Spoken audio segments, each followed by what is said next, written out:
All right, ladies and gentlemen. So last week we talked about our feelings on the Game of Thrones season finale and how it should have gone. Those videos should be coming to you soon. And tonight, Dan the Man is going to give us his take on how Dave and Dan should have ended Game of Thrones. Okay, so I'm gonna try to do this in an abbreviated timeline. I've got Game of Thrones script doctor in 3 minutes or less. I've got a timer on my phone. I'm gonna set it at 3 minutes. I'm gonna shut the hell up so we can just talk. Okay, three, two, one. Okay, so one change I would make in the Battle of Winterfell is that Bran is the Night King. He goes back in time during the Battle of Winterfell to try to stop the White Walkers from ever happening. So he wargs into the past. He causes Dany's dad to go crazy. He wargs even further into the past when the Night King was being created by the children of men. And while Bran is lost in the past doing all of this, the Night King at Winterfell kills Bran's body to keep Bran's consciousness trapped in the Night King's body from the past. So effectively closing the loop. So Bran is the Night King. Okay, we get to the Battle of King's Landing. So, things start out really well for Dany. Then they take a turn when Cersei's strategically placed wildfire endangers Dany's army and sets the city on fire. So Dany has to choose, does she keep her eye on the Red Keep and destroy Cersei, or does she help her people and the common people? So Dany, she chooses the latter, and in the process of it, her dragon gets shot down. She goes down, and then she and the remains of her army get swarmed by the common people, and it's going to be similar to that shot when she's surrounded by all of the Dothraki in this big circle. So it's going to be symmetry. So all while this is happening, Cersei is watching the city burn, and Jaime's horrified. He realizes he's done a big bad, so he killed Cersei, and he gets killed by the Mountain. So they both die. So they're not going to be on the throne. So who gets the throne? Obviously, Jon would be next in line, but he doesn't want it. So he goes into hiding, but he writes a letter saying that he gives the throne to Tyrion. And this is backed up by Sansa and other people who witnessed the letter. But instead, Tyrion does not take the throne. He absolves the throne entirely, just to spite his Lannister name. He doesn't want it. He's like, okay, I don't want to keep my Lannister name. So we're all going to rule as independent nation states. So in the end, Tyrion helps Sansa rule in the north. We have a bunch of petty conflicts over land at the end, who's going to own what. Jon goes to the north with his puppy. And that's how we end Game of Thrones. Nice. And that was. I still have 38 seconds left. Wow, that was abbreviated. That was good, man. Okay. Damn. A little bit. You covered a lot. Each minute was a different point. Kudos to you. Sweating a little bit. I feel that, but you were going hard in the paint. If that was a rap, you were spitting bars. So I was thinking, when I heard your pitch, Stefan, I was like, oh, you want Tyrion to be on the throne, which is so cool because I kind of wanted him to be offered the throne. But I also feel like Tyrion, if he was the ruler, might not be, unfortunately, might not be respected by everybody because of just who he is, So I feel like that may, in at least my script doctor, that may inform a bit of his decision to just give up the throne, and just be maybe we should just all just have independent nation states. I don't know. So that was what kind of informed my decision. But I'm wondering why do you think Tyrion was at the end of both of our things? We both decided that Tyrion should get it. You're asking me a question I was waiting to ask you. So, I mean, you're mind reading. I don't I'm know. the Night King. Yeah, the Night King. Great. I have questions from that in a second. So, to answer your question about Tyrion, I think the fact that Tyrion has seen, the cost it takes to be a royal or a noble, because he's always been on no pun, but the short end of the stick, right? Just because of he's oh, you're a dwarf, you killed your mother in childbirth, right? No one has taken him seriously, so he's had to earn everything like his reputation, right? Obviously, he was a drunkard and womanizer, but like when he started to be serious about things, he had to earn that, right? Like the Battle of Blackwater, right? Like he had to earn all of that through trial and error. So I think he's field tested in areas that some of these candidates like have no clue about. I also think he knows who is not maybe like good, but he knows who is going to put the best foot forward when times get tough and harsh decisions have to be made. And so I guess that's why I think Tyrion should be king. Why are you picking Tyrion? I mean, I 100% agree with you. Like Tyrion has like had to like build up his reputation, you know. People always had this idea of him just because he was a dwarf and he sort of had to like um prove people wrong. But I also think speaking to your point, he's a strategist, you know what I mean? Like when I think of like who deserves the Iron Throne, there's a bunch of like great people with like good moral standing, like Daenerys. You, I think at least the way the show portrays her, like, she is a morally righteous person. John, also like a morally righteous person. But just because you're like a morally good person does not make you a good fit for the throne, I feel like. I feel like the show actively proves that in like the first season when you kill off Ned Stark. Like he Yep. was the purest of them all. So I feel like you have to be a little bit more tactful. And definitely Tyrion is willing to like make allies with like people who doesn't like totally think are like morally good, but he knows will like bring the greatest good. You know what I mean? And he's also had just like experience leading. Like he's led a battle charge. He ran the city while Daenerys was away. You know what I mean? So he's had his share of experience running cities. So that's why Tyrion gets it in my book, Yeah, or why he was absolutely. offered it. Yeah.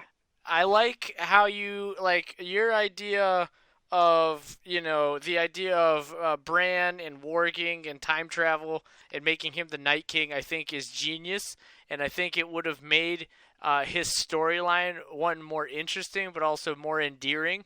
Right, like he's in a conflict through time. You know what I mean with himself essentially, and it's a battle of like the Highlander rule, right? There can only be one, right? Like these two, like the princess or the tiger, right? There's only you can only go through one door, right? But in Bran's case, he's gone through both, so it's just a matter of who's gonna come out. You know, Yeah. two men enter, one man leave. And I think that would have made Bran way more interesting and appealing, and his arc way more interesting and appealing. Like you would have, there's so much tension just alone in that, right? They could have done at least 2 episodes explaining Bran's whole thing. Like he could be in a comatose state and they're like, what's happening? And that could lead to like into it. So I think they should have taken that sincerely. So I guess my question is, how did you like how did you make that connection? Well, I'll be honest, it wasn't totally original. I had heard a theory online that Bran had like gone back in time and like whispered to Daenerys's father, to like kill the White Walkers, and that's what made him go crazy. And I guess like there's a precedent for like, Bran manipulating time like subtly, like he did with Hodor, you know what I mean? Hmm. So I heard that and I was like, okay, let's take this maybe like a little bit further. You know what I mean? So like if he's gonna do that, like he would probably like go back to like the creation of the Night King. You know what I mean? I feel like that's something that the show openly like tried to explore. Like you can't change the past, Bran, but he like kept trying to do it anyway, going back and trying to say stuff. So I feel like it's sort of like a tragedy the way I see it. Like I feel like it would be like a cool tragic story. And then I also feel like this might have been a story that could have been better served in an earlier season, that way like we have some time to sit with the fact that Bran is the Night King before like the Night King dies. You know what I mean? So like if it's if it was all in one episode, it might feel like, wow, that was like a lot to digest in one episode, but maybe like two episodes too. You know what I mean? Like one episode, it's the reveal of him being the Night King, and then like, them having to like actually kill his corporeal state. I don't know. Yeah. Um, so yeah, I don't know. No, absolutely. And then you could have like Max von Sydow, right, who is the original Three-Eyed Raven, just be like, "What have you done?"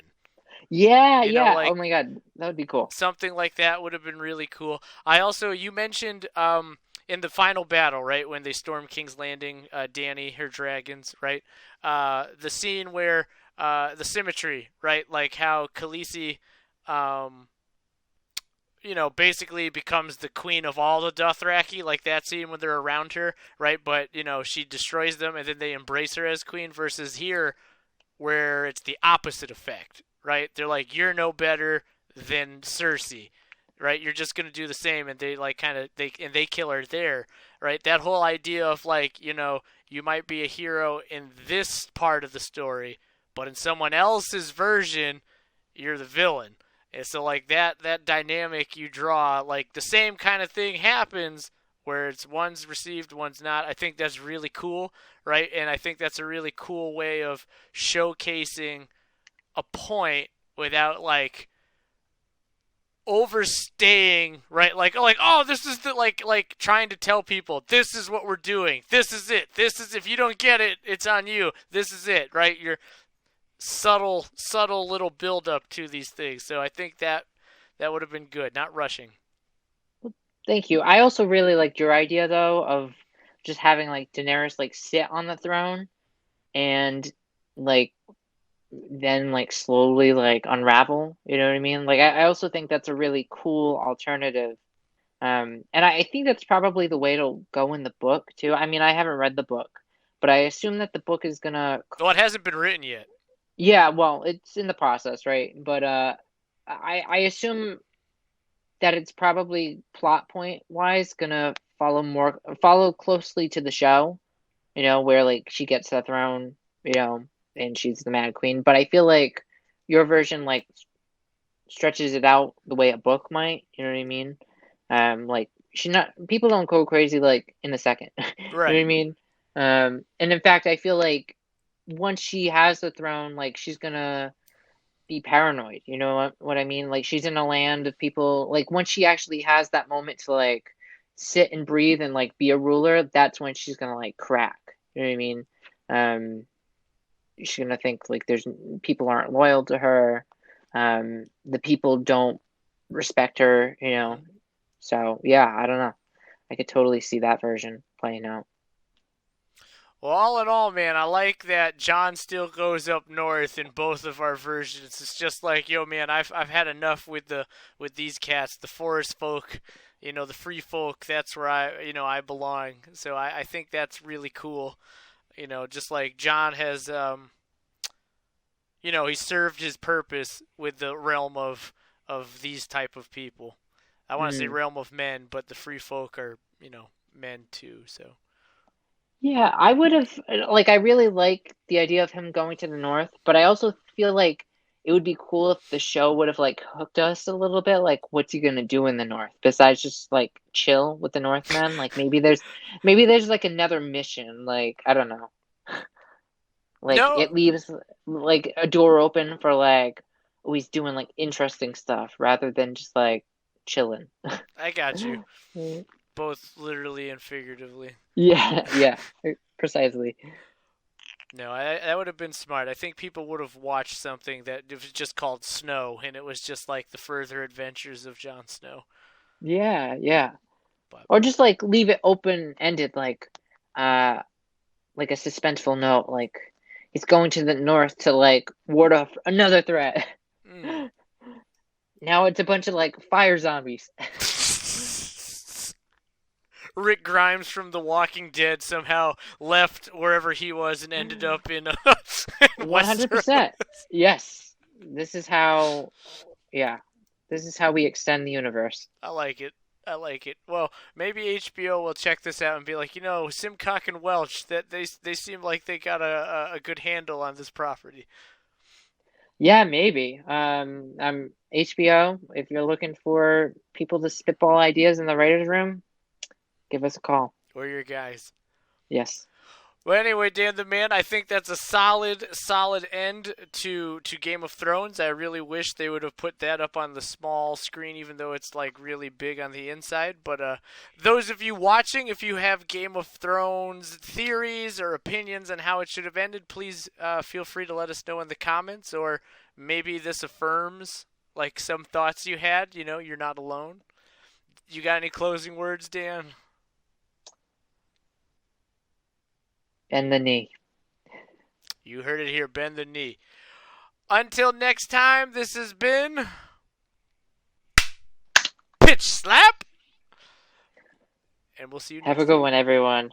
Stay gold.